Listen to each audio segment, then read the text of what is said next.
Hello and welcome to the Witcher Path of Destiny Details video. The aim of this video is to provide you with a quick overview of the game and how it's played, as well as some insights into what makes the actual game mechanics interesting. While not completely exhaustive of the rules, watching this video should give you a very good sense of what the game is and how it plays, so that you can make the best decision on if you should back or purchase this game or not. If you have any questions, however, please feel free to ask in the comments.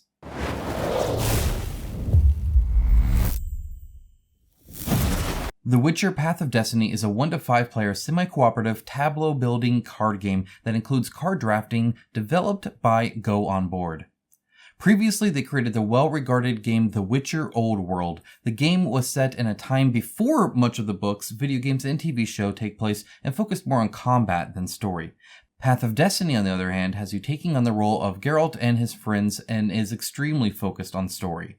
Now, before we go into details, let's take a brief moment to thank the sponsor of today's video, Into the AM. Guys, as you know, Into the AM is a great company that makes fantastic shirts, just like the one I'm wearing now. The ones that I wear all the time on the channel because I wear them all the time. They fit great, they feel great, and they are super lovely and brand new designs that I want to show you guys. Trust me, you want to save 10% with the link down in the description below. Totally worthwhile. You won't regret it. I promise you, they are amazing. I would not put my name behind anything that I would doubt, and I don't doubt these at all. They're fantastic. Some of these new designs, as you can see, are stellar. This inked whiskey tea looks fantastic. The betrayed tree tea again looks great. Galactic rain tea. I mean, they have so many different ones, whether it's beach themed or space themed or just all sorts of things. So feel free to check them out in the link in the description below again, and you can save yourself 10% as well. Thank you Into the AM for sponsoring today's video, and thank you guys for supporting. Now with that, let's go back to the video.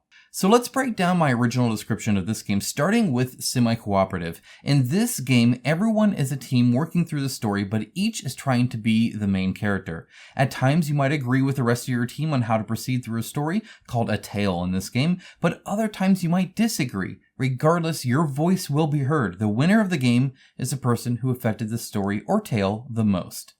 Each tale includes 3 destinies or outcomes, and throughout the tale you'll be deciding on 2 different paths to take. Each path is associated with one of 4 tactics: fighting, magic, exploration, and diplomacy. Each player will vote separately on which path to take by playing cards and using abilities, and the most voted for path wins, leading to the next branching point in the tale. Before we get into how that card play works, let's take a quick moment to break down how tales work in Path of Destiny. Each tale has its own unique components and rule additions and modifications, meaning each one plays quite a bit different from the other. I'll break this down more and give some examples at the end of the video, but for now, a quick look at this would be in the tale Lesser Evil, where players will be working on getting alliances between 2 people, and the way to win is to be the second best, not the best. That is, choosing the lesser evil. Again, more on this later. A tale is made up of ordered cards. Not all cards will be seen each playthrough, and every tale has 3 endings as mentioned earlier. The tale cards themselves provide the structure of the game's 3 rounds, which are further broken down into 3 turns each. One neat part of this is that the tale literally looks and acts like a book, with you turning each card over as if flipping the page of a story. These cards will provide story information as well as rule instructions. Additionally, each tale has difficulty levels from 1 to 3 to signify how complex the special rules are for that specific tale, though players can also modify the complexity should they choose in some instances by removing certain tale-specific components and in turn the rules associated with them. So how does the game typically play? Well, the aim of the game is to decide on which path you wish to take, that is, which choice you wish to make in the story. On the tale card, there will be special gameplay effects and story, as well as 2 paths, a left and a right path, each with its own symbol. You will play your action cards and use other in-game abilities to produce these symbols. The symbol with the most representation by all players is the dominating symbol and earns victory points, as well as shapes the story. The non-dominant symbol, however, earns experience points that can be used to unlock unique abilities. There are always 2 non-active symbols at play, but they can still be used to activate abilities or card effects. Again, these represent fighting, magic, exploration, and diplomacy. You'll want to manage victory points with experience points, and there will be plenty of over-the-table discussions around which path to go for. To further add interest to the mix, once you reach 20 experience, you've unlocked all of your abilities and you replace your normal experience marker with a gold one. Now, your experience past this point earns you victory points at the end of the game on top. Additionally, you have your own personal side quests that provide even more in-game bonuses. So each turn you'll be drafting cards, playing 2 cards, and placing a destiny token, though as with all rules in the game, some tales might slightly modify this.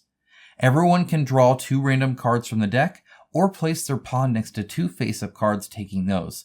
This is all done in initiative order. If they choose the last spot, they also gain an experience point. There is an interesting choice here as well, since the position you place your pawn here determines the order for the next turn. So you need to balance getting cards you want with being higher in the order for more choice. Once everyone has drafted new cards, each player then plays 2 cards. The cards are chosen in secret and they are placed face down, only turned face up and added to their card tableau once everyone has selected their cards. The card effects are then resolved in order and effects must be done. Some have a cost in tokens, others can be used up to 3 times instead of only once. There's a large variety of effects these cards can have. There's more nuance with this, not even getting into the card abilities.